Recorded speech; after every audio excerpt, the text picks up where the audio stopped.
That pancake play. Yeah, I know.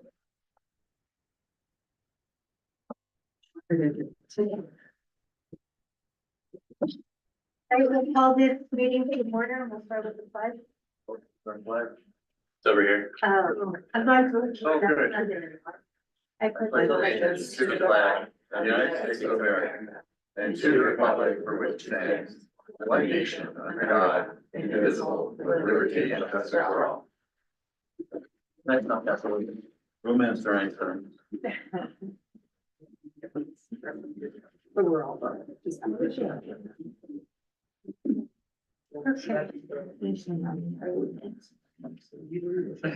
we'll take roll. Miriam is here, Bridget, Here. Daniel. Not here, Christine. Here. Dr. Reyes, not here, Judy, Here. Mr. Ham. Mark, Here. Ms. Miller, here, I'm Bennett. Here. Okay, so, do we have any public comments? No? All right, board member comments before correspondence. Nope. All right, reports. We'll start with the theater report, Sophia and Langston. You can start with the first one. Okay, one thing that, we just wanted to get an update on was, I know people said that there's people who are looking at the rock slide. Is there any update on that?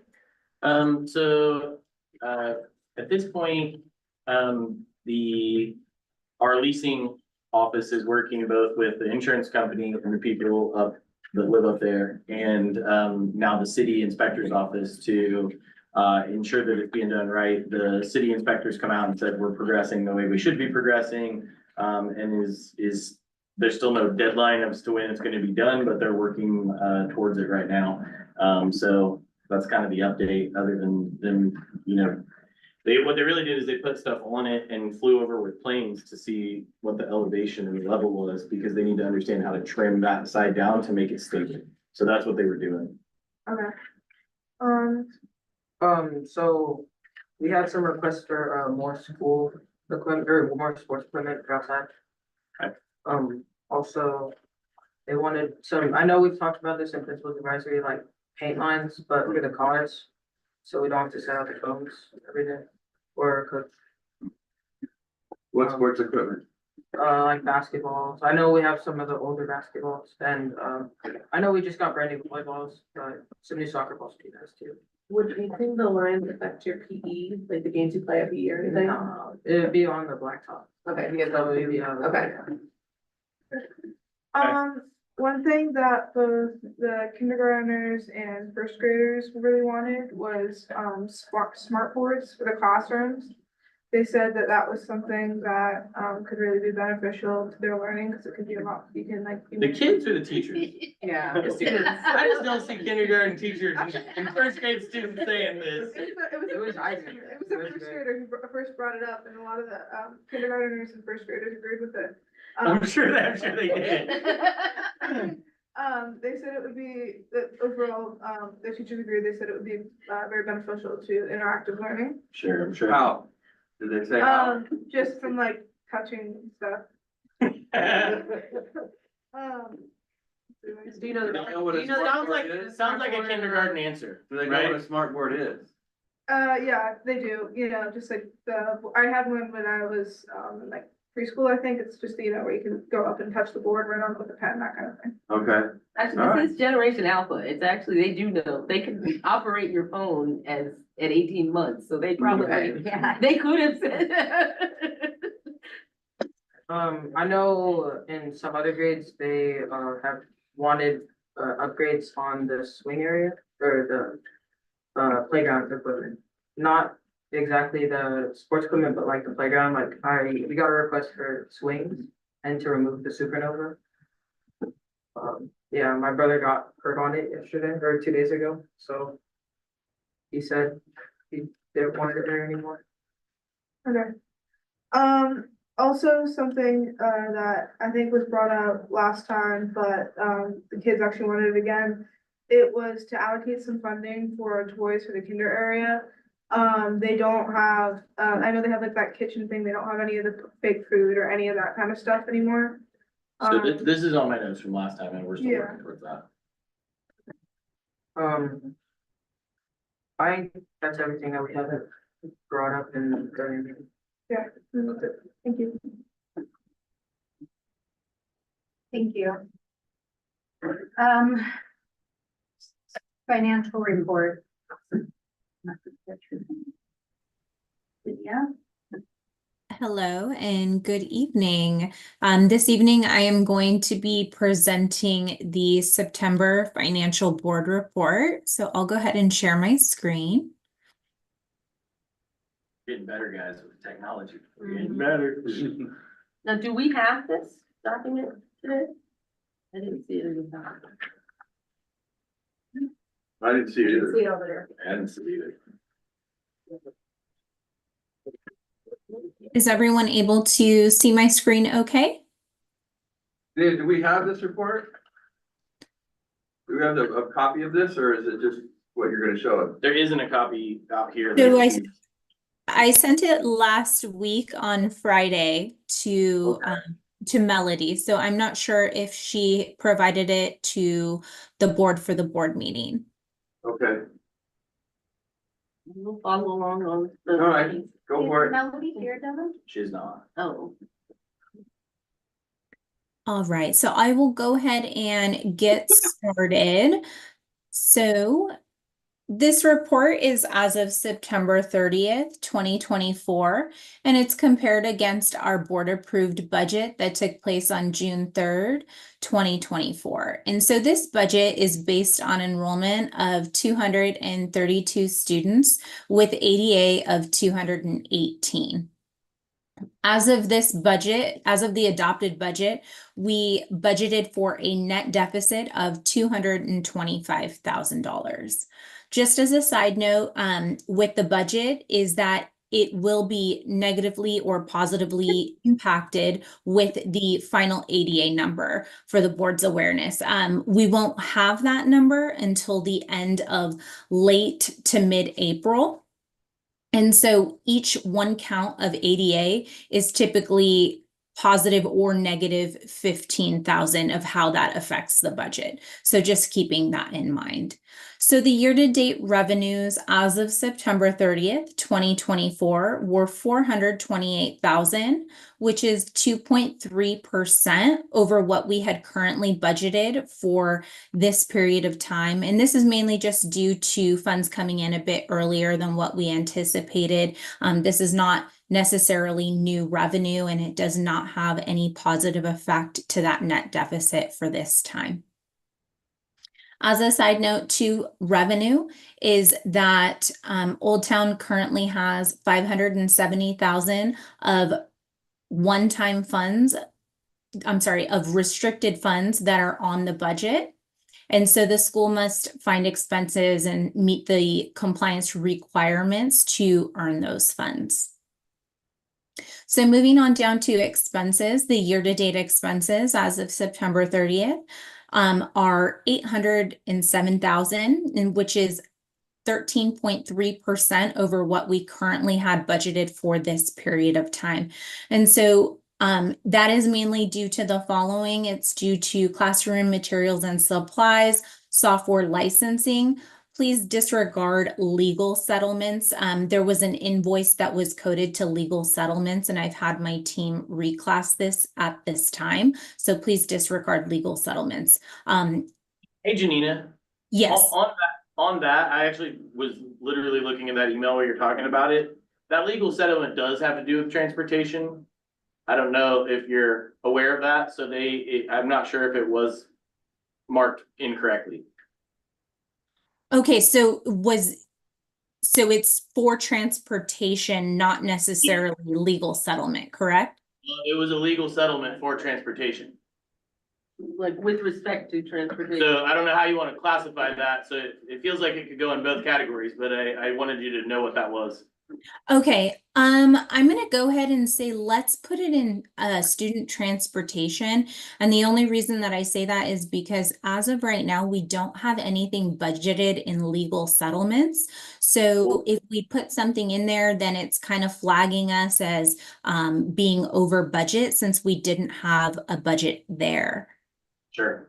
So I'll go ahead and put it into the student transportation for now, since we have an amount budgeted there that can absorb that. Cool. Okay, great. Okay, so let's see here. So in addition to software licensing, we also had professional consulting services and operating expenses that have been fully spent as of September. And so most of this mainly might be due to timing and the trends. So we'll have a better idea as more expenses come in with more closed months.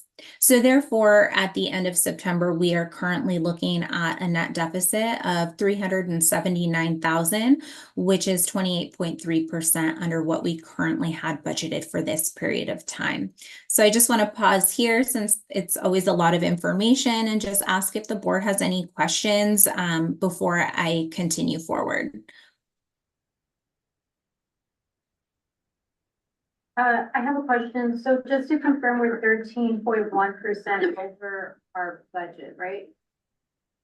At this time, yeah. Yeah. For the expenses, that is correct. And one thing I always, at the beginning of the year, we pay for a whole bunch more at the beginning of the year than we do at the end of the year. So just a heads up, we're often, so the 3 years I've been here, we've always been over the budget at this point.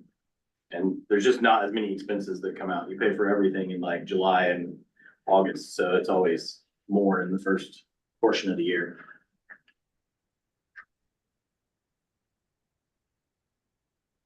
And that's true with most LEAs, it's just ramping up for the year, and then those expenses do tend to trickle down as the year goes on. So I hope that answers the question. Any further questions? All right, I don't believe so. So I'll go ahead and move forward. Here's the financial snapshot of what I had explained on that summary page. And so here we have the actual to budget summary. You'll see the column that says total budget. This is the total budget that the board approved for this year. And so as you can see, that is looking at a deficit of the 225,000. And then to the far left, we have our actuals. These are the actual revenues and actual expenditures that have come in from July to September. And then to the right of that, we have the budget. That is the budgeted revenues and expenditures from July to September. So that's the year-to-date budget, not the total budget? So the total budget is going to be the budget for the entire year. So that's going to run July to June. And then to the far left where you see actual and budget column, those are just from July to the last closed month of September. So Devin, to your point about the expenses being paid earlier, we just didn't know they were coming in earlier? No, we at the beginning of each year, like we have to buy books, we have to buy do supplies. Right. So at the beginning of the year, it's always, there's just a lot more cash going out than there is as the year But progresses. we didn't plan that, which is why we're over. No, so your budget is for the entire year. Right. So we do run over early and then it catches up as we go. And this is what's happened the last 2 years I've been Well, here. that's kind of what I'm getting at. Yeah. Is if we know the expenses are coming in early, then shouldn't we plan to have those there so we're not over? I mean, this is a schedule, right? We're looking at the whole year. So So I'm in agreement with Mark, but let's hear Janina. So yes, what Mark is saying is, should we go ahead and have those expenses hitting the budget earlier so that we are not being over budget? And it is definitely something that we can look at when it comes to percentages and averaging out the budget. Typically, we already have percentages that are built into our budget that, let's go ahead and say we have expenses coming out about 10,000 each month. But if you would like, and the board would like, that we know, okay, for the first 3 months of July to September, we would like to alter those percentages to have more coming out in those months versus the end of the year, then we can most definitely do that. Are they expenses that we don't know the amount of?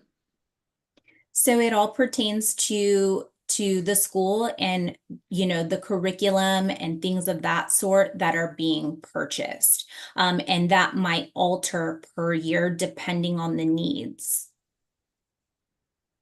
Well, I mean, though, I think following along with what Mark is saying, I mean, I was thinking the same thing as we're sitting here. I mean, in order for us to just stay fiscally responsible, I think it may be something that we want to consider, not the treasurer, but, for the treasurer to consider is that we also investigate having a budget where we have a certain percentage that is front loaded so that we stay within that percentage with these front loaded expenses so that we know how much we're budgeting for the front loaded expenses and how much we're budgeting for the rest of the year expenses.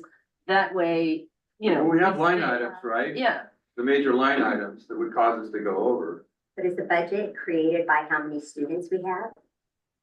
So if we have 30 less students than we originally anticipated, or 6, whatever. Oh, okay. Well, our So budget why is is built it on still spent? Why are we less spending than the it? 60 amount, but we build it smaller. It was probably about 30.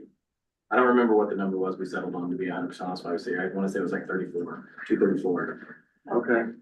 but even before we even get to the enrollment and the ADA, still, the issue is it sounds like that we're running our budget, in equal, amount per month, but we don't spend in that way. So that's accurate. So I think like, at least what I've done with Josh in the past, because I haven't worked with Janina on this. He would sit down and say like, here's what your expenses were from the last couple of years. We'd look through them, like, are you gonna do this again? What are you gonna do? And we tag through and figure out, this is how much it's gonna cost for the year. And then that's the information I would give them. And then I'm making an assumption as we sit here and Janina can confirm or not, that then CSMC puts this in a spreadsheet and it divides it up equally amongst the months. And that's where that comment's coming from. Because like, as far as the budget goes, we've gone through the line items and said, this is what we anticipate each year. But I'm not saying like, we anticipate this in certain months. It's just, this is how much it's gonna be for the year. Well, the fact that we're over budget on expenses is irrelevant at this point. Right? It doesn't mean anything. Agreed. So I think we should make it mean something. That's all I'm saying. Is the big line items should be shoved to the front if they're gonna be in the front. And then we're not over budget until we get to a point where we are over budget and there's a problem. There's no way to tell if there's a problem. Yeah, so then we could end up in December with a problem that we were all thinking, oh, it's gonna work out. Yeah. When we go to do a new budget, I can work with Janina on that. That's Okay, not a problem. that'd be great. That's not anything that's ever been requested. It's just been for me to like, set those line items. So. Okay. And to kind of piggyback on that, and so when we do these budget revisions that we're coming up on that first interim budget, which is going to be taking place in December, what ends up happening is we take into consideration all of the actuals that have come in from July to October at that point. And so we then come to the board and we ask the board to approve a new budget. And so kind of what we're looking at right now of, expenses coming in during these first 3 months, we're going to kind of essentially true that up, right? Because we'll be coming to the board with a new budget of these actuals that, as long as we don't have those expenses coming in from classroom materials and supplies because they've already been purchased in the beginning of the year, we won't be over budget. in those items. Does that make sense? Yep. I think so. I follow you. I just, you know, the fact that we're over budget and there's an explanation that says, well, we just paid for stuff sooner. If we plan to pay for them sooner, then we should put that money in sooner. For the budget, that's all. Absolutely. Okay. Absolutely. Understood. And I definitely hear the board's concern with that. And when it comes to a first year budget going into next year, we can definitely take that into consideration so that we can level out those expenses to be taken into consideration at the front portion of the year, especially when it pertains to classroom materials and supplies and software and software licensing. Okay, sounds good. All right, great. Okay, so if there's no additional questions on this slide here, I'll go ahead and move on forward. Okay, so here we are looking at the monthly cash balance over time. So as you can see on the graph on the right, we are projecting that the school will have a positive cash flow for the duration of this fiscal year. Okay, so now we are looking at the balance sheet. You'll see total assets in the amount of, oh, I'm sorry, what's your question?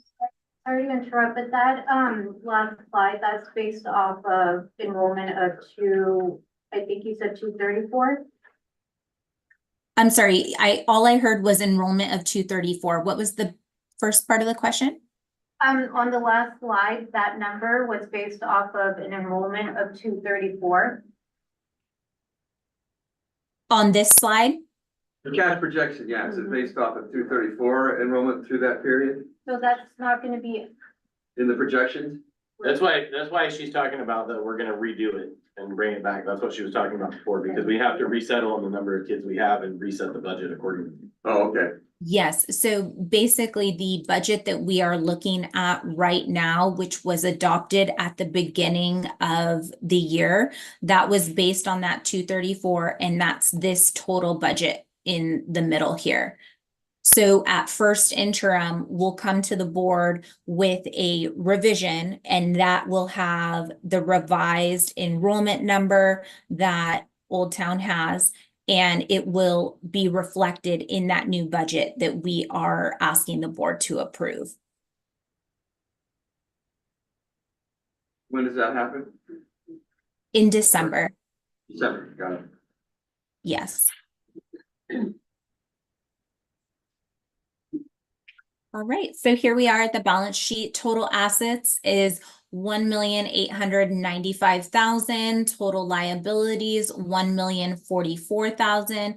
And that brings us to our total net assets of 850,000. All right, so our charter school support team, and then just some looking ahead compliance pieces.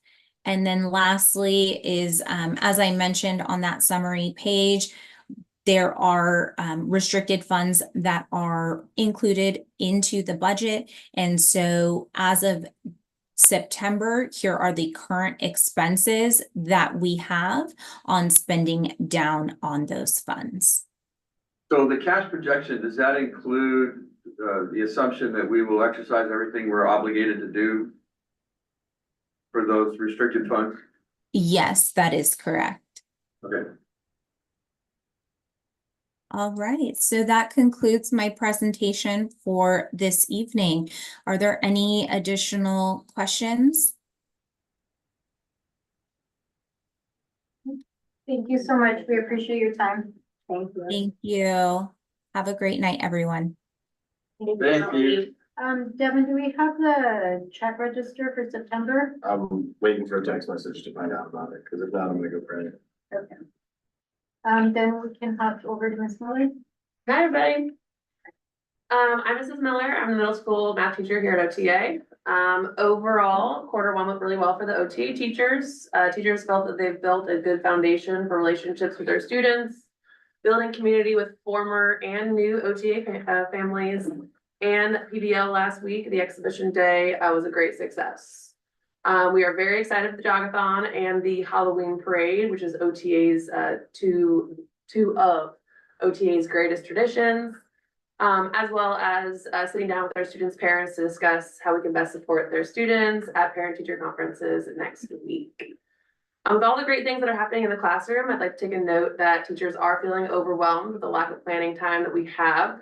On top of lesson planning, differentiation, and planning new programs such as our really cool new Rocket Math, grading, and planning PBL projects, completing independent study contracts.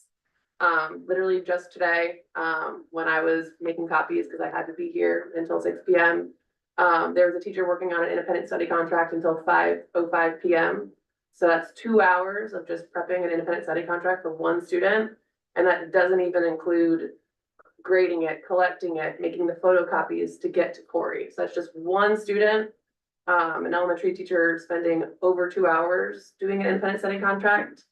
So just a couple of things that, happen at OTA, that we have to do, that add more to our time. I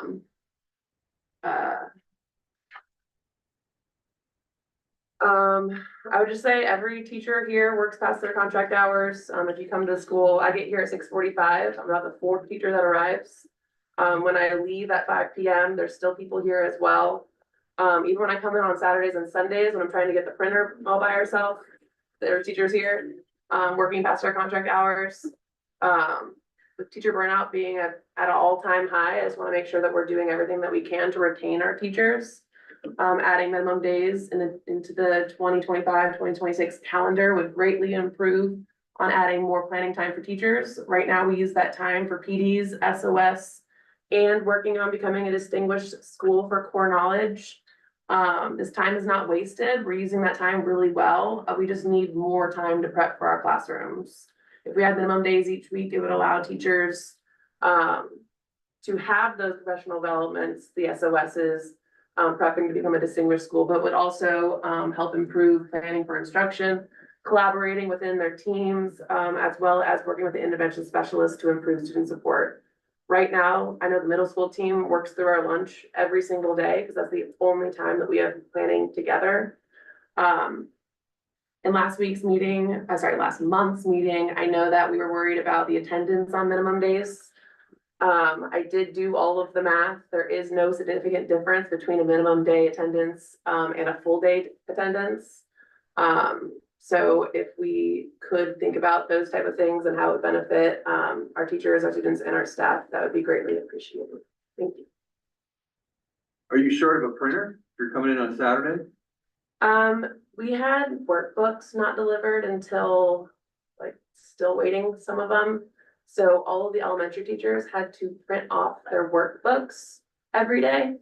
And so, I have a planning period by myself. And I still wasn't able to print because teachers are printing throughout their lunch. So in the mornings, there's so much printing going on because they didn't have the physical workbooks. So that's an unusual situation. It's an unusual situation, yes. Did the books come in? Most. All the math. So So we still have some math books coming in, but all the core knowledge stuff's in now. Is that a shipping error or did we not order? We ordered it in like April. I'm wondering if do we need to order in like January? Yeah, we're talking about ordering in January this year, which would shift the budgetary process of it. Yeah. So Same vendor? No competition? there's only core knowledge. And if there's anything core knowledge is not good at, it's getting books to wherever they need to be on time. If you're able to print, then you have digital versions of everything? They're making photocopies of everything. So I think they have like a teacher manual. They don't have the student workbooks. Oh. So they have them print like the paperwork that the kids are working on. So they make photocopies out of the teacher manual and then Yeah, so it's like, reprint that. They So get them like- online, actually. yeah. They don't make them from the teacher. Okay. All the books are online. So you're talking about little kids. we're talking about like I know- elementary, yeah. Yeah. I know the fourth grade math books are not here, Mhm. and I get the daily report on that. Books didn't come in.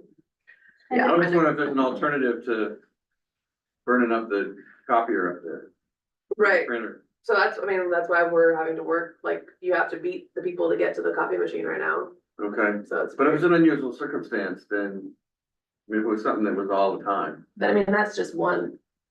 It's like, that's just one example of why we're working past contract hours. Making copies.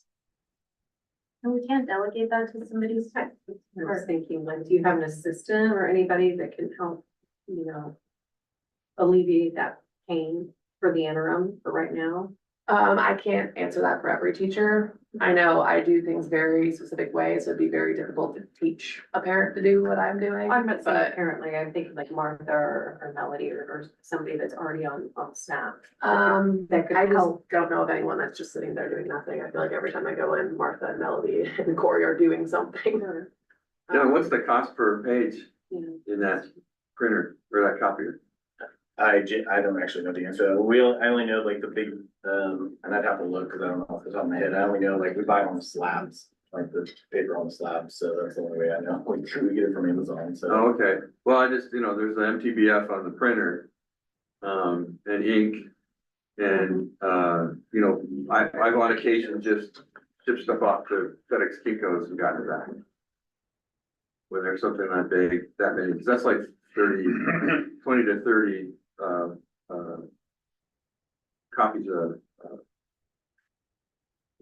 a student, right, or a class. It's a lot of printing. Anyway, sorry. Thank you. Anybody have any questions for Ms. Miller? Okay, no, thank you. Melody's report, she's not here. Devin, are you gonna? We have this. Yeah, so I did email her earlier this week and I asked her to also include the wait list, but can you just confirm that the only wait list is for 8th grade? So the only kids on the wait list are in 8th grade. All the other kids that show up, we offer spots. And so do you know, are we still at 15 for 8th? Yeah, the last check was yesterday for me and that was the answer, so I don't think there's any additional in that area. Okay. Now, is this wait list for 8th grade, this is the same one that's been in existence since March, or this is a new one? But yeah, since March. Okay. So we don't really know if these kids are still waiting to come. Correct. Okay. So, in all likelihood, then. At this point, I wouldn't think so. That's Yeah. that's been my thought process. I did pull the wait list. It's got like 15 kids on it. I can see what date they applied. And so like I shouldn't say the vast majority, the majority of them, applied in January, February. So my assumption is that's, that They found a spot I would assume so or enrolled in school. So this, what this was then they were trying to get into to start the school year. to start school year, okay, not like join the 7th grade last year. Okay, and then, do we need to read this out for the public? If you want.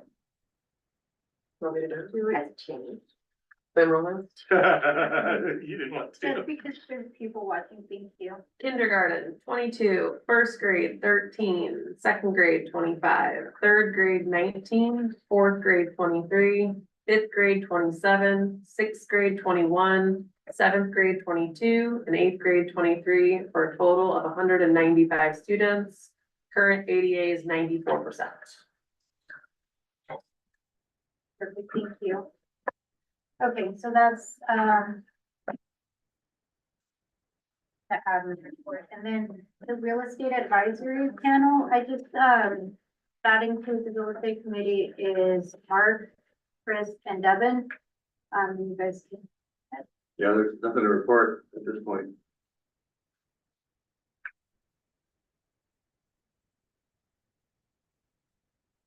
midterm. So, the only item that I have today for discussion is about putting up for vote, extinguishing the current waitlist and closing enrollment versus opening it up and Leaving it open. leaving it open for the school as a whole, not just one class, but the entire school. Is it open now for all classes? Besides 8th grade, so K through 7th. But we're talking about making it open for everybody, Mark, in this conversation. Okay. Is it opening it for everybody or closing it for everybody? Is it one or the Yeah, other? one or the other. Well, it's open for everybody right now. Besides eighth grade. Eighth grade is closed. It's been closed. But we That's what- need to that's what open I it, was- right? Yeah, we need to have it consistent across the board, and the reason for, it's in our charter that we can extinguish our current wait list, and while we, go back and review, potentially revise the enrollment policy. Personally, I think we should keep it closed until January, and when people submit to try and get into school in January, that we do what we do in a normal situation and have them come to the class, to the school, talk to us, see where their kids at school, why they want to make a change, if they want to start in 2025 or in January 2025 versus you guys start soon, really now, August, I guess. And the reason you say January is that that's assuming that the timeframe will need to revise or review the policy. That's my opinion. And I would tend to agree about keeping it closed as well. For the next 2 months. With the holidays coming up, it's so close, people are gonna, you know, make a move until January, in my opinion. Does anybody have comments, questions? Yeah, exactly. We don't have that one. Make it interview with following. Well, I feel like I have to at least voice my opinion here. It is of my opinion that we open it, clearly financially, if you count any kid that comes into our school, it's roughly $10,000 to the budget. There is I would like to push some marketing and try to bring more kids in. We had 3 kids come in today, I think kindergarten, second and fourth.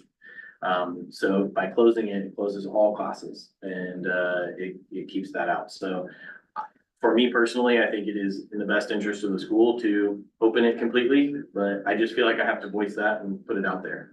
Well, she just said 15 checks per student. She said 15K, so Right. I don't know that to be true. Now, when you're talking about kindergarten, first grade, it's closer to 15K, but when you get to like 6th, 7th, and 8th, it's closer to 10K. Oh, So, okay, changes. it shifts. Well, if we have to have it either all open or all closed, we don't wanna close it, right? I don't want to, but it sounds like the thought process is that we might want to do that. So, do we have an updated wait list to see how many actual students are on it? 15 kids as of yesterday. But like, are those students like actually waiting to come to our school? We don't know. So what would happen is we would offer them spots and they would have 48 hours to accept. And if they didn't, we'd move on to the next kid. And I think there's 8, how many spots? How many kids are in? You have 7. Okay, so 7 spots. So it's very possible that within 48 hours, we're on to a brand new 7 kids, and 48 hours after that, don't have anybody on the wait list at that point. So that again becomes your guys' decision on how you want to review the enrollment policy.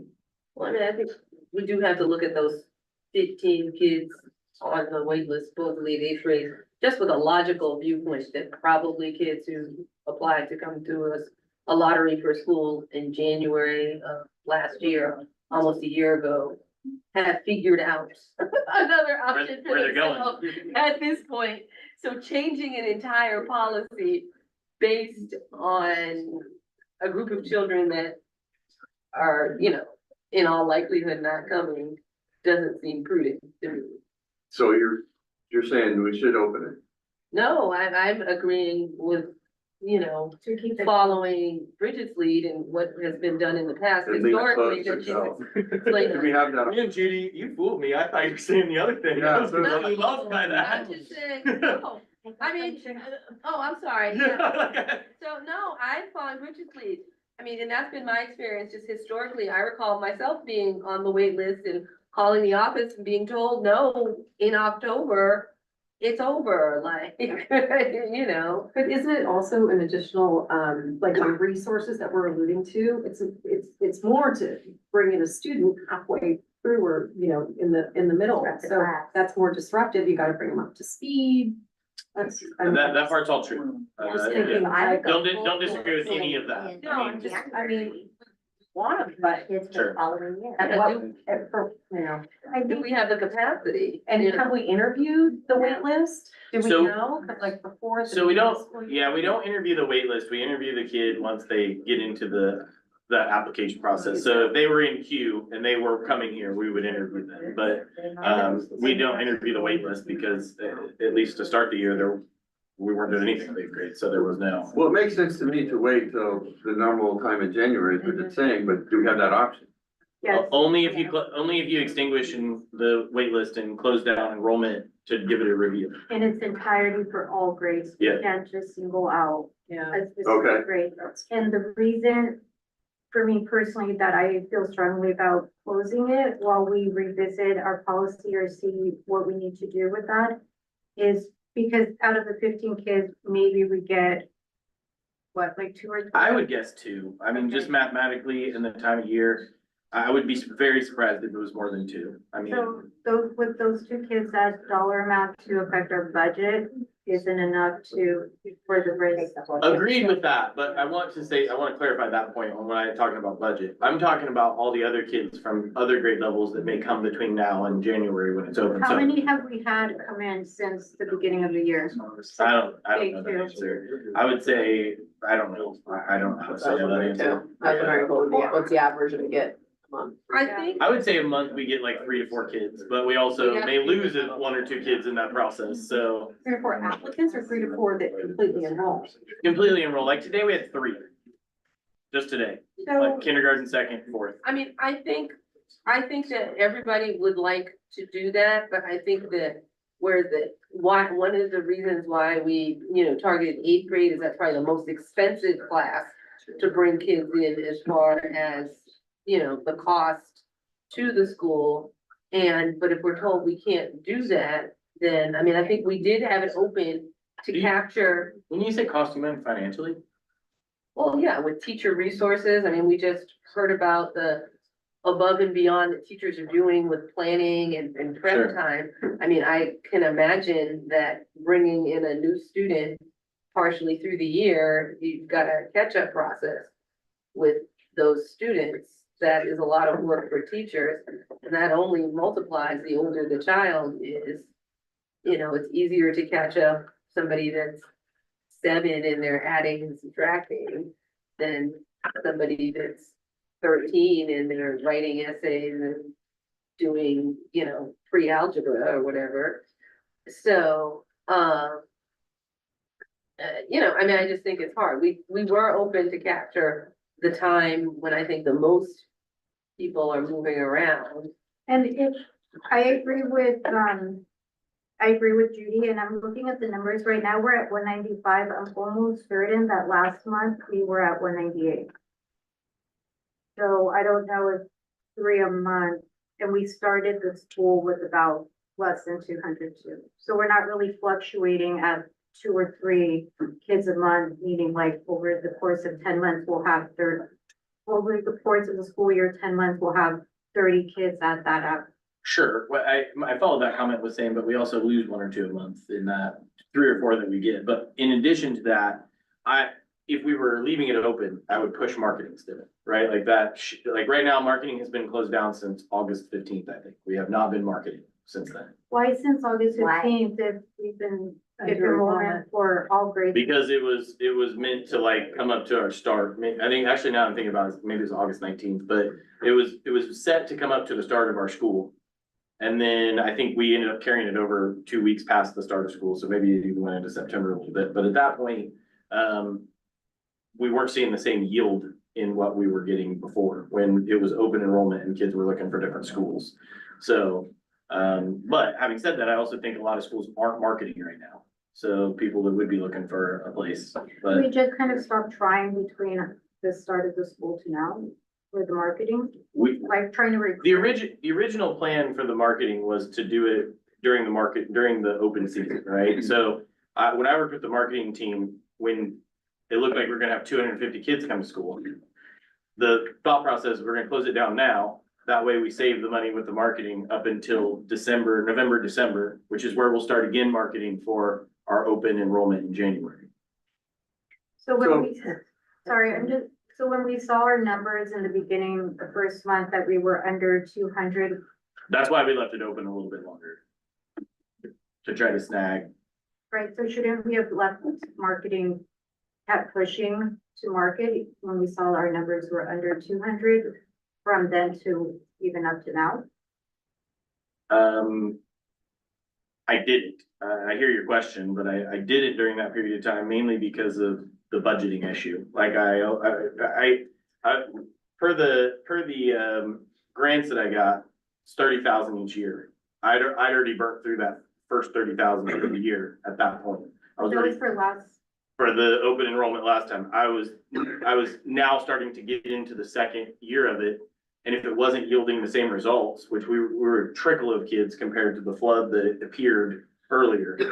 That's why I cut it off to save so we could redo for the So open enrollment period. then I guess that your plan seems to go along then with what Bridget is suggesting, that we have this marketing budget that you wanna use, My plan has always been that. open enrollment. Yeah, Okay, so- So this isn't on this isn't on our consent agenda for a vote, right? It So is. this is- it is, but Where? we can, We're asking to table it. Oh, open enrollment for current year, okay, yeah, Table it until it's, all right, just the board. then there make a are, motion, So the kids, closed Yeah. session. make a motion. there are some issues Okay. that we do need to I discuss. motion to table it, On specific. table the vote. Yes, okay. Yeah, second, All in favor? aye. Okay. Any opposed? Yeah. Any abstentions? Okay. All right, so we will table that. Moving on to Dell for Parent Foundation. Good evening, everyone.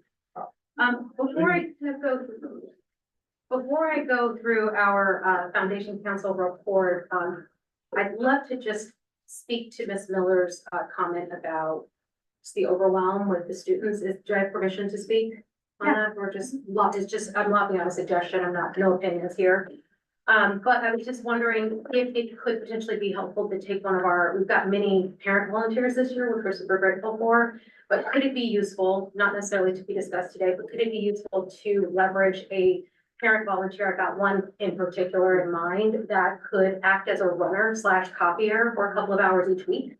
I'm not sure what that takes in terms of credentials, et cetera, but if there's an opportunity to take a little bit of the load off of the teachers, that's not necessarily invasive or requires too much, education from the teacher to the parent. I'm just wondering if maybe we could leverage some of our parent resources to help support and ease some of that burden. So just want to throw that out there for consideration. And so to that point, I'm just going to go through our report. It's rather brief, but in our October meeting, we had approximately 10 in-person and 5 online attendees. And we have yet to get our minutes uploaded on the OTA website under the foundation portion of it. That's a lot due in part to me, because I've had some personal absences that have not allowed me to attend to that. So my intention is go forward. We will be able to upload those minutes into the website so that parents and the board have visibility into them. So I apologize for that delay there. So during our October meeting, though, we did acquire an auditor, Ms. Sharon Wildboard, and Grace Madrano has stepped up to be our volunteer coordinator, replacing Cecilia Marcondes, who's done an excellent job, but due to some other obligations, has had to step down from her volunteer position. So we have a parent that has stepped up. So we're really excited about that. However, we do still have some current positions available.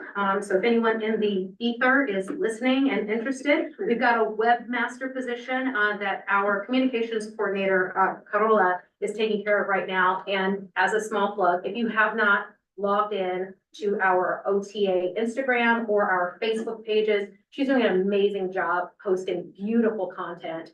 And so we do want to leverage her as our communications coordinator and keep her enthused about creating that content. So if there's a webmaster in the universe right now that's interested in stepping up, we welcome you to our next OTA Parent Foundation meeting in November. We're also looking for a gala chair. So those are really the 2 positions that we're still looking to fill. Gala chair is for our spring fundraising opportunity and big event. So we are looking for a gala chair for that. So past events results. So we had our Scholastic Book Fair. I believe this was the 2nd year that we've done it. And we ran neck and neck with our numbers from last year. So we did one less day and we still made just a little bit more than we made in 2023. So our total dollars, our final sales were 5623.71, so $5,623 is what we were able to sell. And that netted this school a credit of 2,474, so $2,474 is what we have in scholastic credits. That enables us to fulfill some teacher requests and or leverage any prizes that we might want to get and provide to the kids. So really excited about that event and looking forward to having it again in 2025. We've gotten an excellent response from the school community on that. It creates a lot of energy, a lot of enthusiasm. So we're excited to bring that back in the 2025-26 school year. Our upcoming events, we've got the Jogathon in 2 days on Friday, which is not a half day, if any parents are listening. So Jogathon will take place on Friday, so it's going to be a long day for our beloved teachers, and we thank you in advance for all of your commitment and patience throughout the day. And then we've got at the Old Town historic Old Town Mercado, we're looking to display some art projects, which will be displayed at their booth. Last year, we restored our partnership with the Old Town Historical Chamber. And so with that, we are participating in Dia de los Muertos and just finding ways to create some synergy between the community and our school. So that also looks like a Dia de los Muertos parade that's going to take place.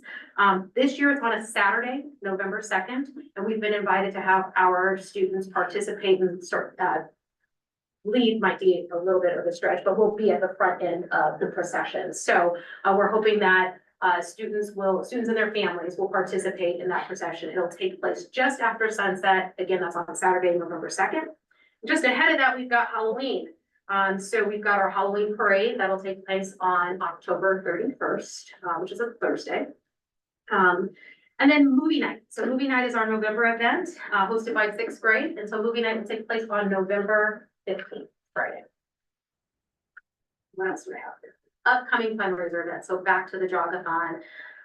This year we hired Booster, Choose Booster as our platform to help with signups, the registration, the Booster donation collection. They had a corporate match. We did a really good job of securing about $2,000 in just corporate matches that parents were able to tap into.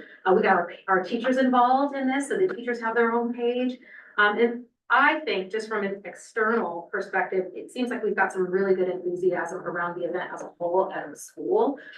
Children are talking about it. I've seen kids excited about it. And there's just some fun elements to this platform. So I'm hopeful that as we look towards a recap of this event, that we may consider Choosing Booster, which is actually the name of their organization, Choosing Booster again for our 2026 school year and event. To date, we've raised just over $25,000 for the school. So our goal is $40,000. We're inching towards that. We still have a couple of days to go, and we'll likely keep that donation platform open for a few more days after the event itself. But like I said, it's just been a good event overall for the school's sake. So we've got 195, is that the number I heard, of students enrolled in the school. Of that, 83% of our students have actually enrolled in the Booster platform. So in terms of participation, of just engagement, we've got a pretty high number, which we're grateful for.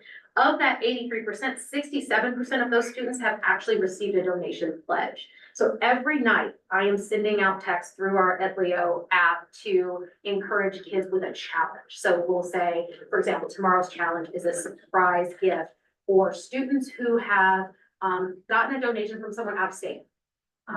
Yesterday's challenge winner won lunch for tomorrow from Chick-fil-A or In-N-Out Burger. And so we're just communicating with the community and trying to get as much engagement and enthusiasm. I think regardless of what we raise, the participation and bringing this concept of community back, I think is super important. I think we're doing that through these efforts.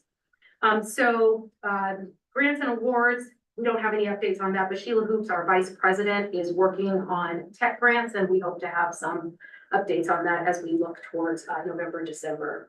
And then lastly, I just wanted to promote participation, opting into the school newsletter, liking, commenting, subscribing, following to our OTA Foundation, Parent Foundation Instagram page, opting in for text messages on our school website, and following our Facebook page. I think it's the best place an outlet for our parents to continue to be engaged, and we can get timely communication if any changes or anything occurs within the school. That's all I have for you guys today. Thank you for having me. Thank you. Yeah.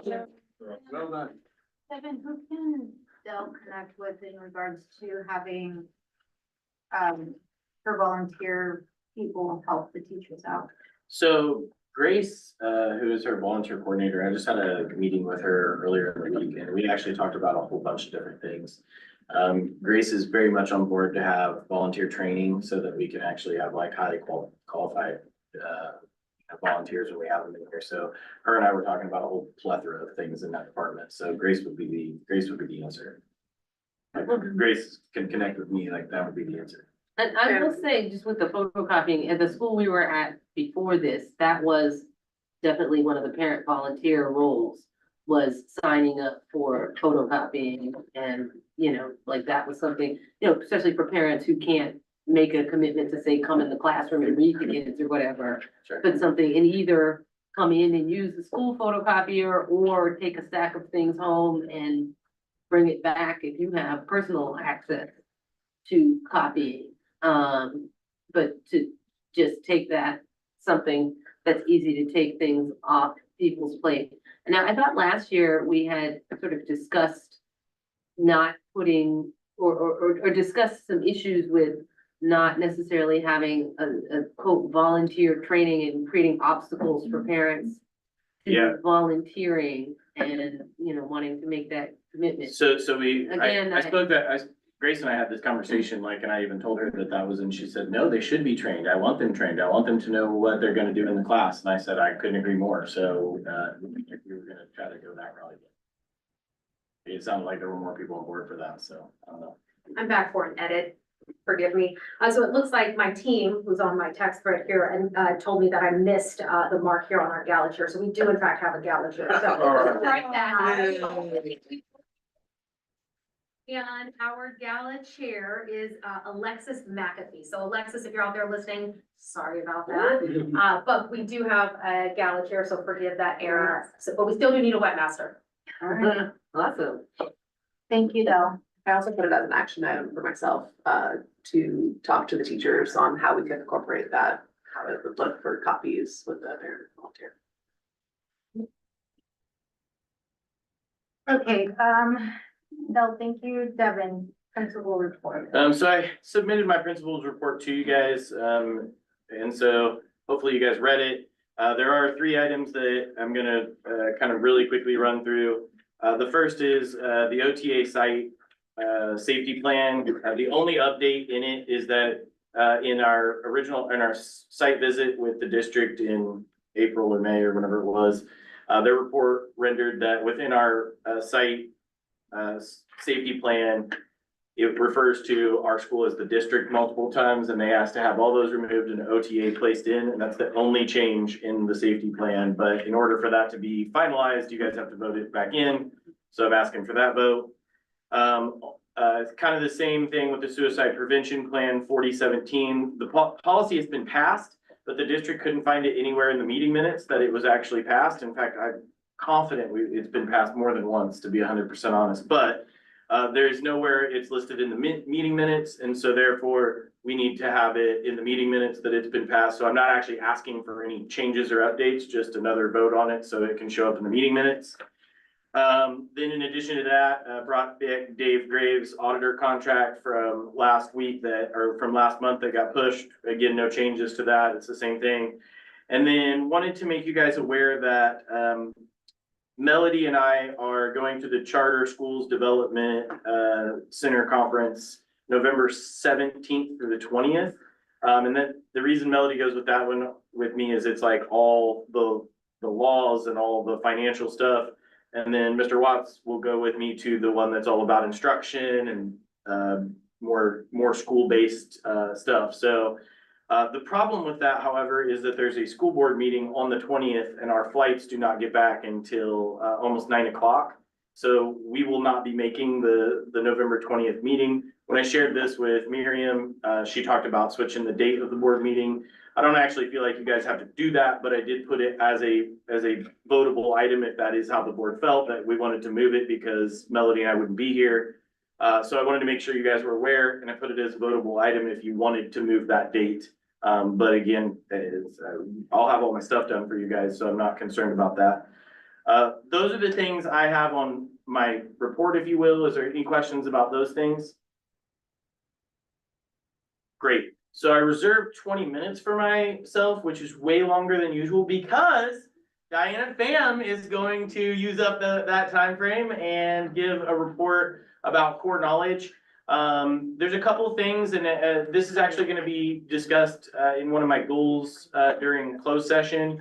But before Diana starts, I actually put Diana in charge of something else with core knowledge. While she is in charge of our trees and the projects that are being built out for the 4 different quarters, we had our report for distinguished school and what we still needed to do in order to achieve that.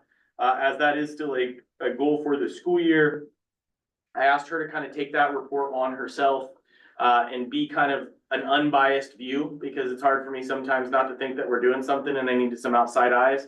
So she has gone through the school and given a pretty full report of those things, kind of given some recommendations from that report on what we're going to do. And so her and I are working on those things to get prepared for hopefully a spring visit by Diane Hamilton, where it will render us a distinguished school. So that is your introduction, Diana. Thank you so much for having me, and thank you everyone for serving on this board. And I just love like hearing all these things that are continuing and a lot of great things coming up ahead. And it's been amazing to see students here and a teacher, like that's awesome. But extra. Like I really wanted to show off the project trees that the teachers are working on. It's just amazing. How's it set up? I'll just, Can you email it? oh, the trees is like hard because they're like all separate documents. I was just asking because if you can email it, I know how to go quick. Oh, no, way there. Oh. Pull it up on that computer. Yeah, that's what I was getting. Kayla's email. Like a glass author, like this, I could email, I could open it through, I just emailed it to her. Yeah. Oh, do we need to try nothing on the doc? No, I don't think so. Source just in case. Oh my God. Source button. You did. I don't think I sent it to him. Get it switched? Mark, you're the tech guy. Why am I up here? I don't know. That's not gonna do it. Is the computer pointing at the right output? Would there be a setting in the computer that it wouldn't allow it to show? No. I didn't think so. Last Why did time, it jump it? I know, it did that last time. Like literally the screen's moving in different ways. Oh, there it is. Oh, Move, it's move, there. Thank move, you so move. Don't much. touch anything. Don't touch anything. That's why I'm here. Yeah, We got it. We got it. Your aura, brought it like. over. When you're on the phone, it's like, Yeah, yeah, is that where you said, oh, man, that works. yeah. Walks up. It's a calming. Yeah, because working on project trees was not enough to put the core knowledge thing on me, but it was like totally awesome because I love core knowledge. And he's so like smart about utilizing his resources. And I love how he's just so like ambitious to like keep going and progressing and keep doing everything. So it makes it really easy to come in and do these professional developments with the teachers. And I always get such a good response from the teachers, which I appreciate. It's like amazing, their energy. Okay, so I'm just gonna briefly go over, like Diane gave like, I don't know how many pages her report was, but I took hours reading it. And I just extracted like her main things that she really wants to see for our school. And it's really great because it's in line with what OTA wants to do.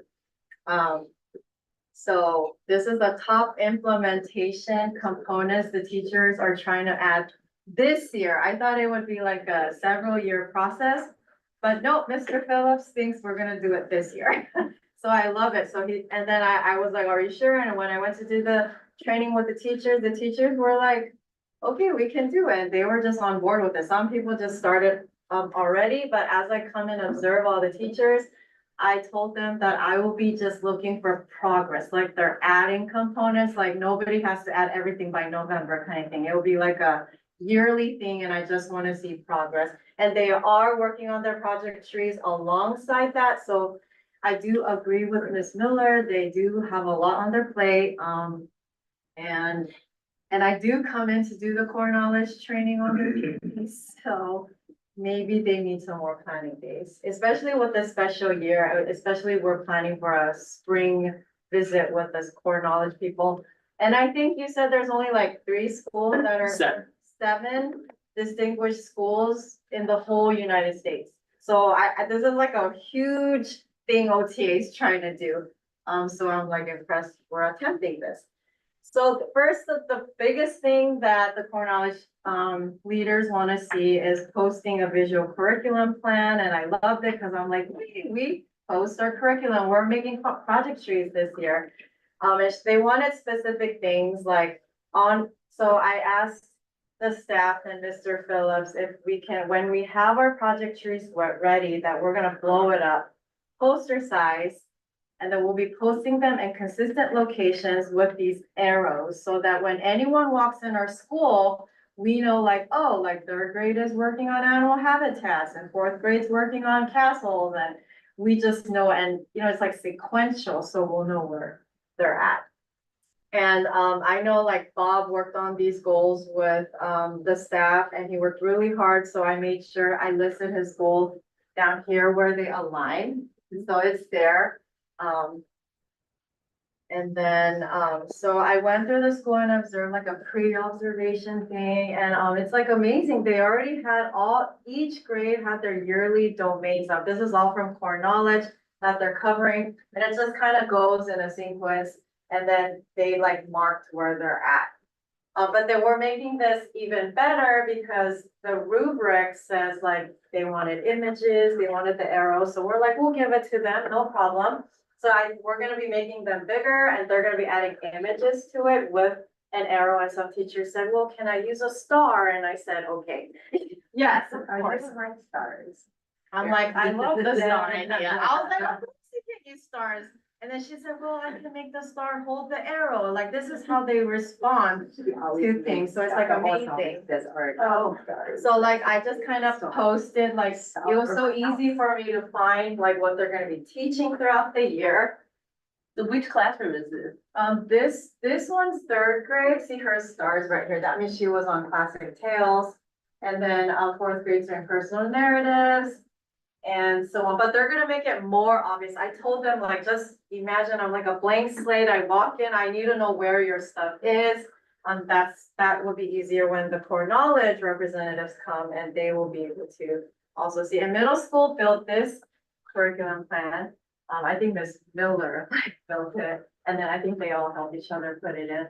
But they're gonna like make it bigger and then they're just gonna add arrows. I think there is a tiny arrow.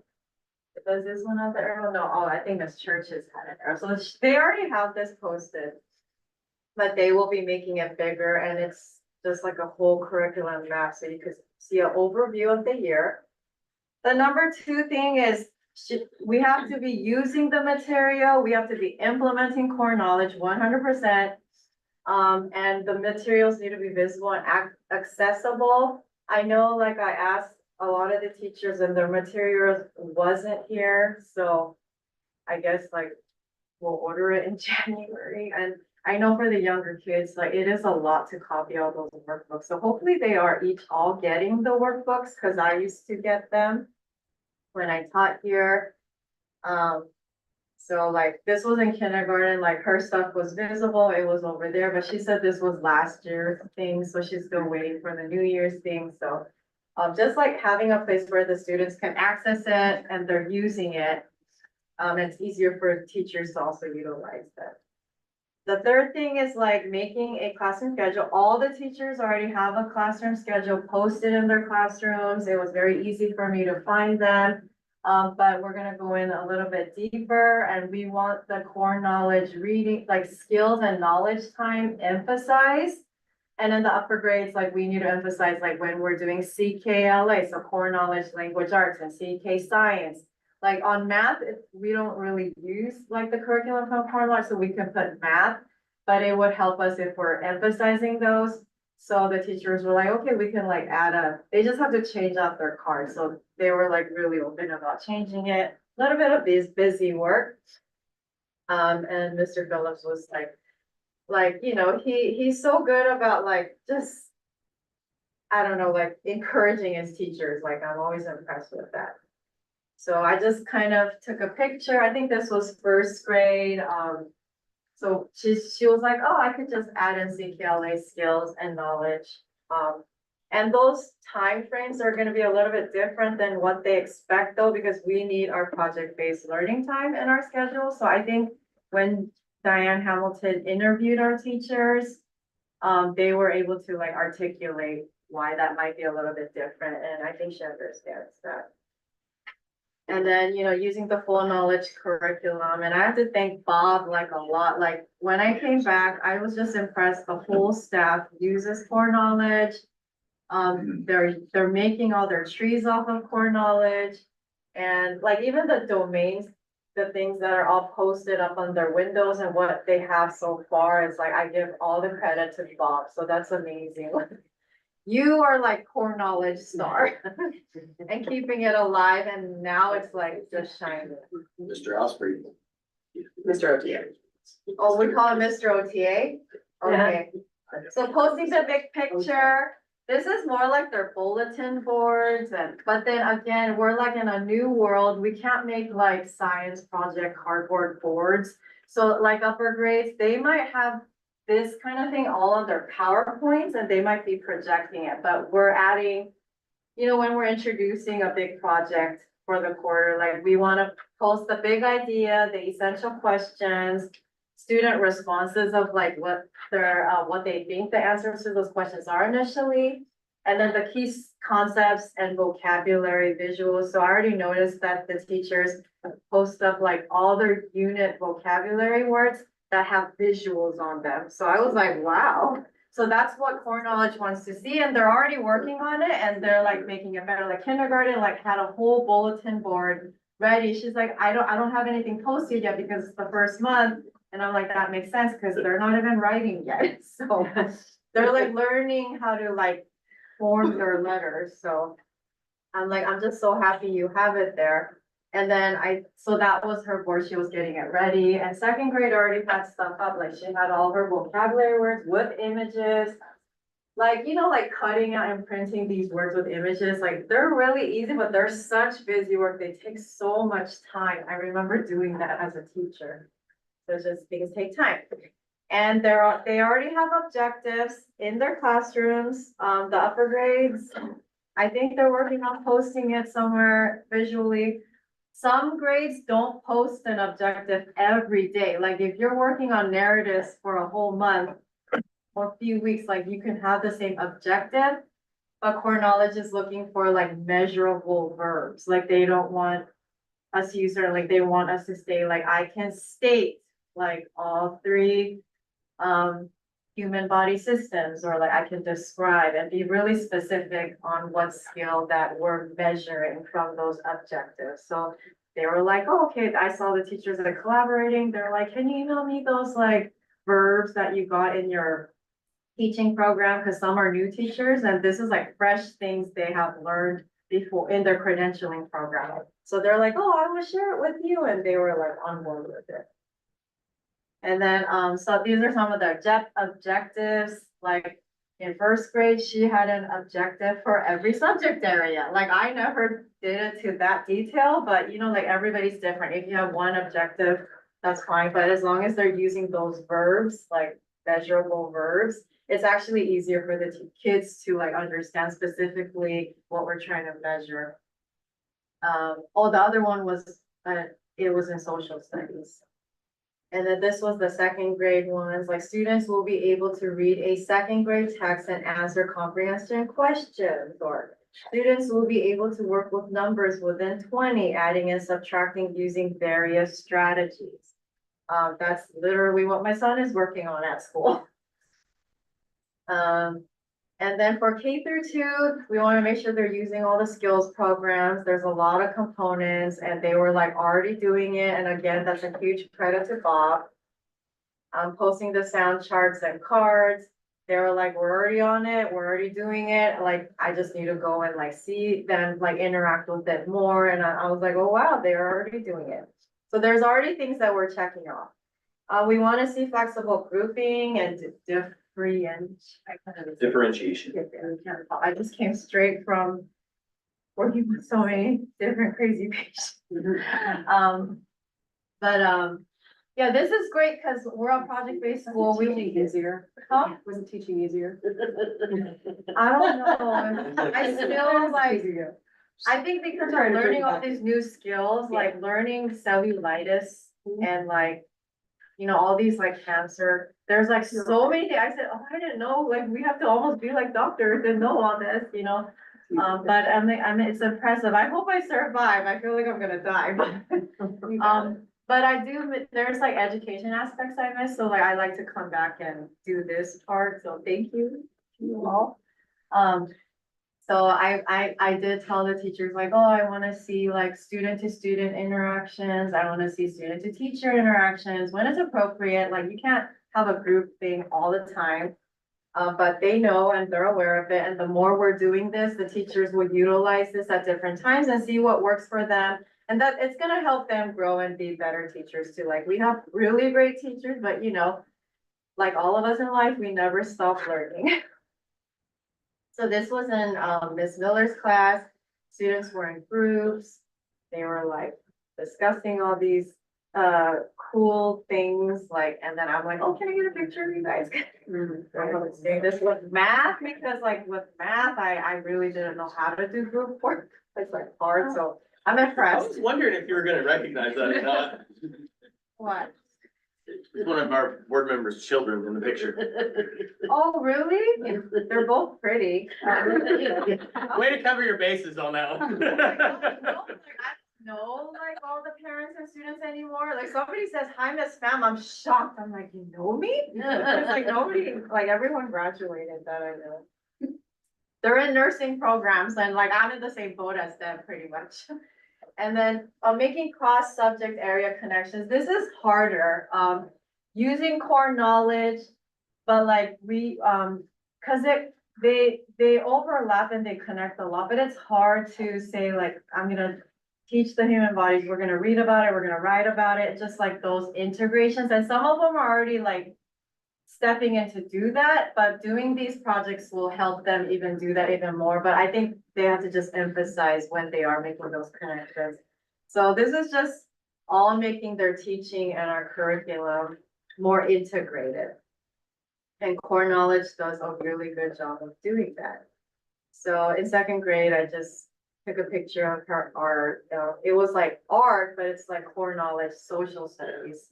So like if, let's say if she even like wrote about this, it would literally be language arts, and social studies. And this year, I don't know if you guys started this year or last year, but they are incorporating the core knowledge art curriculum into their normal curriculum. So awesome. And then this was like one of the staff goals they came up with Bob, and it's just, I think knowing the core knowledge mission statement, I know OTA has one, but so I think we laminated and gave every teacher a copy of this. So in case they're interviewed, they know like, you know, why they want to teach excellence and equity in education. So I gave them a brief to-do list. They're like kind of like busy work. So we're working on this throughout the year. Each month I come in and I observe throughout. I just want to see them adding these components, but as they add, they have to implement these teaching strategies as well. And they'll experiment with what works. So, and then I'm just gonna briefly share their the trees that they have come up with. It's like impressive. So this one was from ELA. They're gonna do an escape room. They're writing about it in the narratives. They're reading about it. It's like really impressive. And then our project trees, like I said, they don't look like those old dinosaurs. They look so aesthetic and modern, and they're like posters. To the point that I'm using this PowerPoint like Canva to do my nursing school projects. And I was like, oh my gosh, things have changed. I had to train myself how to use all this. I felt like a dinosaur myself. Here is first grade. Again, these will be posted, published as posters eventually this year. So this is PBL 3. Oh, first grade's she's so ahead. So she already did like Circle Alive, animal books. They're researching, compiling information. They're making masks. They're making habitats. And then they're gonna decorate stuff, and then, they're gonna present. So that was first grade. We have, her quarter 2 is here. She's gonna have a movie night. But there's all these things. Students will be measuring tools and STEM skills to make a beanstalk model. Like all these, using fairy tales and creating art mediums and create artifacts. Like this is like first grade. So, and then I will send all of these to Mr. Phillips because I think he published the quarter 1. And she already did quarter 4. She's doing the American Revolution, the colonies. There's like so many interesting projects that they're doing. It integrates like building, creating, planning, writing, reading, everything has all that. So this is quarter 3. Oh, this is third grade, I think. They're doing the Roman Wax Museum, but of course to do it, you need to begin with research and have a rough draft of a script. They're gonna create a mosaic art, draw a picture of a notable figure. So like art and literature, writing is all integrated. Here's grade 4. Just so you guys have a preview of what will be going on in these classes, they're doing Shark Tank Junior, but her components come from core knowledge. So look at the graphics on these, they're just amazing. And then the students will pitch their inventions to the panel of sharks or judges in the end. This teacher also went on to quarter 3. Like, I know in the beginning they were overwhelmed, but they're like, oh, I'm gonna move on to the next one. American Revolution musical. So this is her tree. And they will have this for every quarter. So hopefully when they're all done, we can make them poster size. Grade 5, growing our garden. Hers was amazing. And she was like, please let me know if I should do more. I was like, no, it's like already spectacular. So they're gonna pick fruits and grow veggies. They're gonna plant them. They have an observation journal. They're gonna learn about photosynthesis and make a PowerPoint, make a lesson, do a jigsaw presentation. They're gonna research. They're also making a poster board and making a recipe. They're editing, and then they're gonna share their food recipe and posters. Like, how exciting is that? And then this was 8th grade PBL for quarter 1. Middle school has to just make one for the quarter they teach a PBL. And just amazing, like math, equations, and coordinate points, research and writing, government and civics. And then look at the products like schools, hospitals, post office, flag motto, like what makes a good citizen of a community. Can you learn all that from a math class? That's amazing. It was fun. I want to be in your class. And then kinder, I think this was her quarter 1 nursery. Oh, she put everything in one doc, that's why. This was her second one, quarter 2 is her nursery rhymes. And she told me, she ran it by me, she's like, I have to make it super simple because my kinders, they can't read a lot of words. And yes, because you want to be student-centered, and she was doing exactly that. So I was happy. And I went in her classroom, like the kids were so engaged. I was like, wow. This is her second one. They're also learning parts of a plan. I think it lines with 5th grade. They'll be learning about plans and life cycles of plans. I think they're also gonna make a journal and track their findings. That's like investigation, gathering data. Music made one too, and they work so hard. I know they don't teach core knowledge, but I'm like, can you guys make a skills tree? Because, our school is about project trees, and he's like, okay, and then he made one with, isn't that amazing? With all their learning and just, they're gonna end with like a holiday show.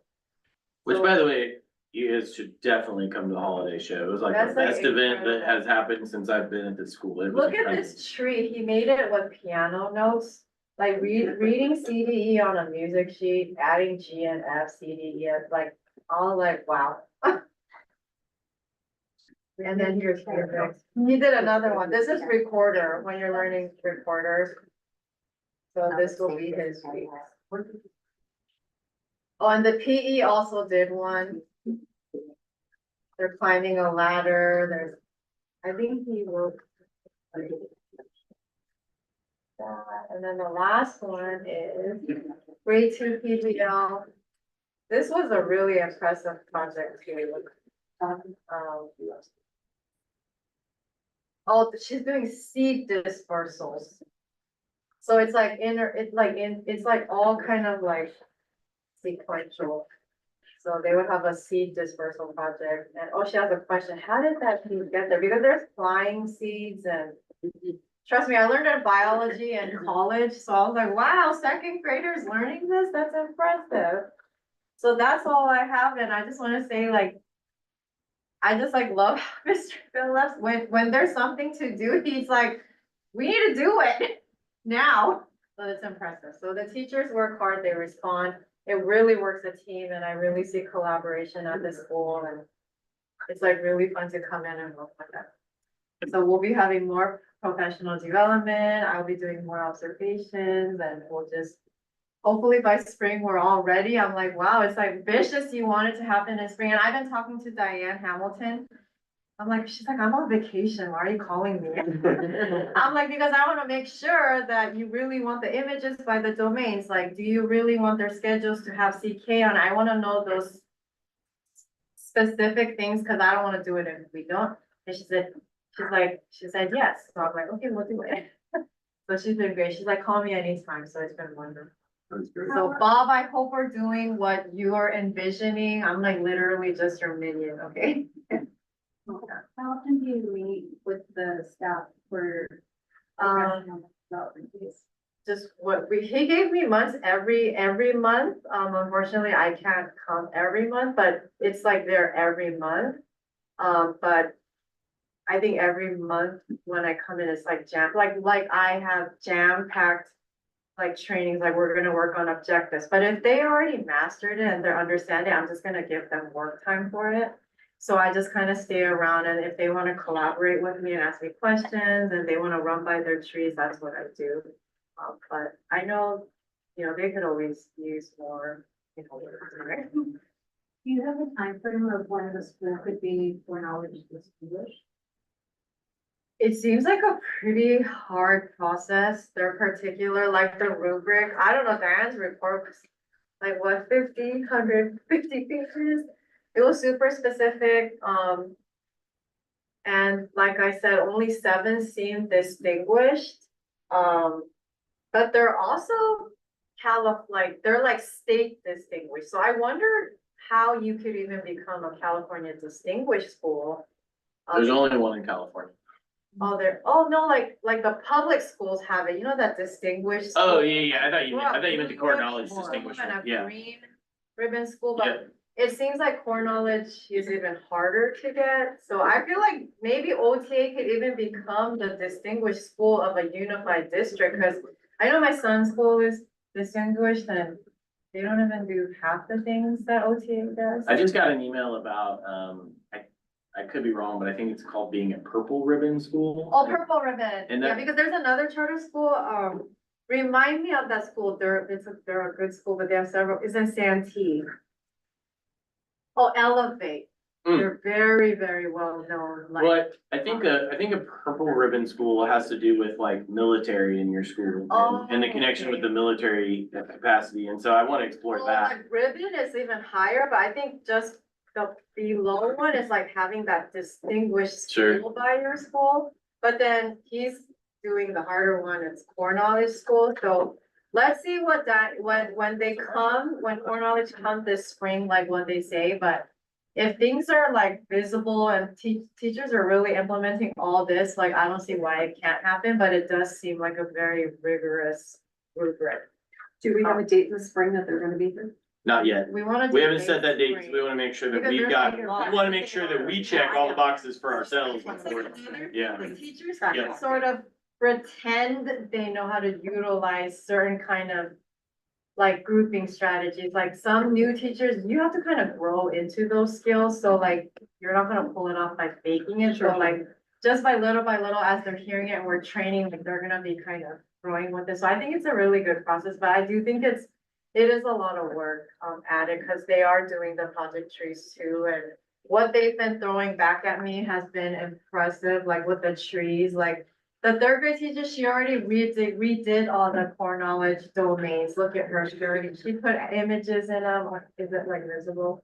The third grade teacher left our last CK meeting and went and printed all of the materials that she needed to be compliant And with like, all I of this. came in thinking they're gonna be so mad and overwhelmed. She's like this. She's like, what do you think of this? She's like, take a look at my thing. And I'm just like, you guys are so wonderful. It just impresses me, their energy, and this is what they're giving off to each other and to the kids, to the students.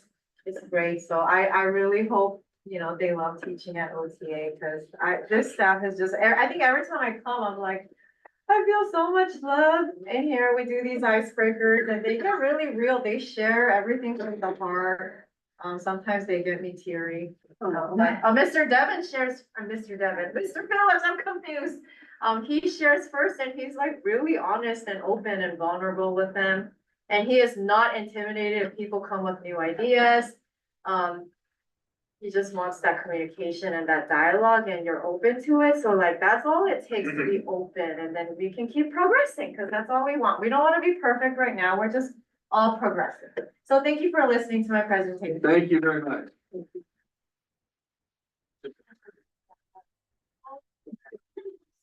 You guys think of it when you travel. Right. You know, like Savannah. Okay.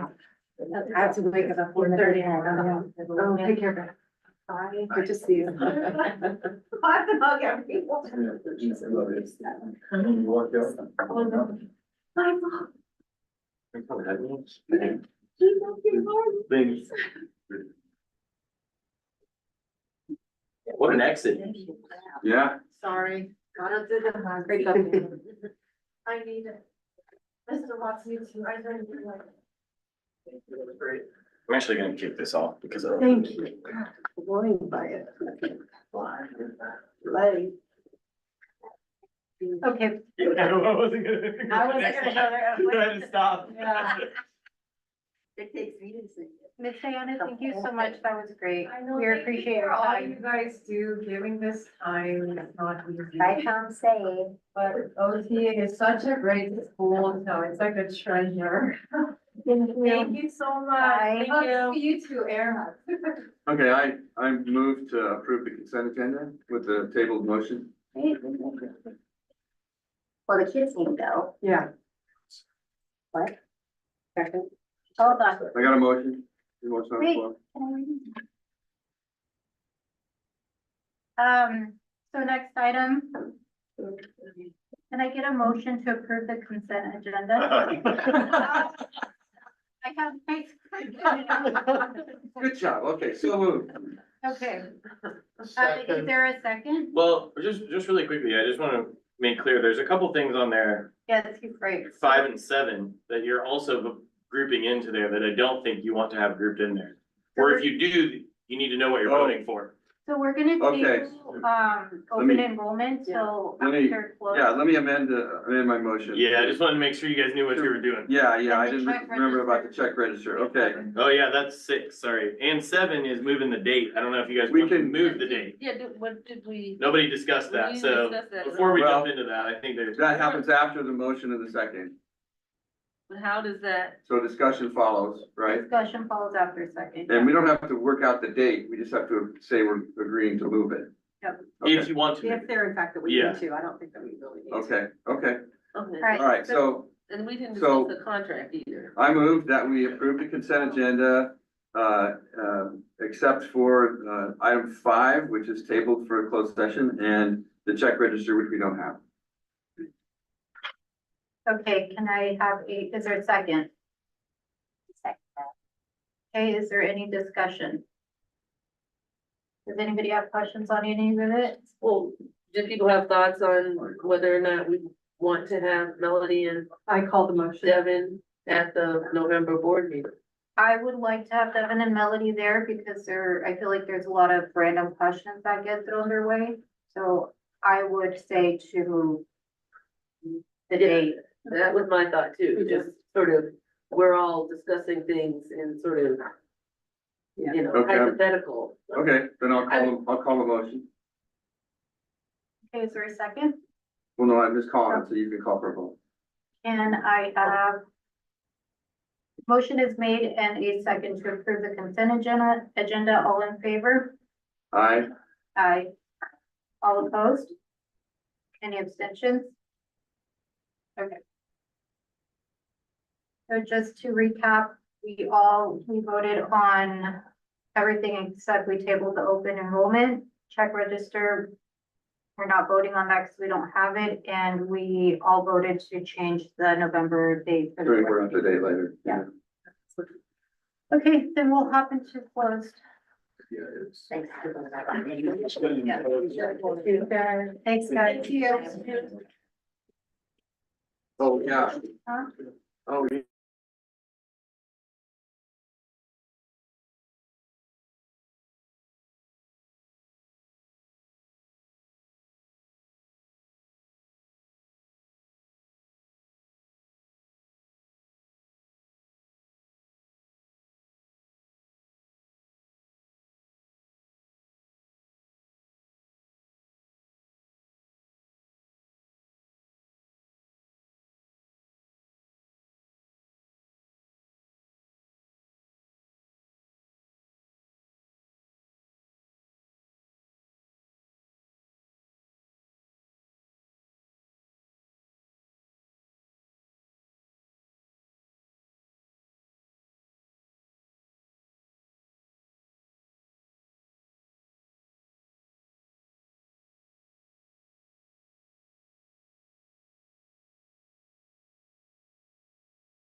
So, we're done with closed session discussions. We do have a couple of things to vote on. Do I have a motion? Yes, I move that we ratify the decision we made in June to close eighth grade enrollment. And on legal advice, new legal advice, we are extinguishing the wait list and all enrollment until further board vote. Okay, all in favor? Need a second? Need a second? Oh, I second that. okay, all in favor? Aye. Any abstentions? Any opposed? Please take note that Christine was not here for the vote. Oh, That's for Calvin. Reporter vote. Oh, You wanna Your vote? vote? Oh, God, yeah. Let's go home, it's fine. There you go. Toilet paper stuck in She my voted. shoe. all right, So we're all in favor of yes. that, Yes. okay. And then we need a motion to approve the November board meeting date for Thursday, the 21st, So the date changed. A date change. for the November board meeting. Need a motion. I need a motion. My motion is, no, how do you say it? I say I move. Okay, I move the motion. I To second change the it. date. Well, Not seriously. And do I have a second? I second. Okay, all in favor? Aye. Any opposed? Any abstentions? So we all voted to move that date. So November 21st. Correct. Yes, November 21st. Cause the Steelers were playing. Okay, thank you guys, everybody, and we will. I move to adjourn. I move We to should make it adjourn. earlier so we can get home in time for the I move game. to adjourn. Thank you. All I'm in okay favor? with 4 o'clock. Oh, my gosh, I'm so sorry. Yeah, we should do it earlier. Yeah, let's do Okay. it. Are we good? Yeah.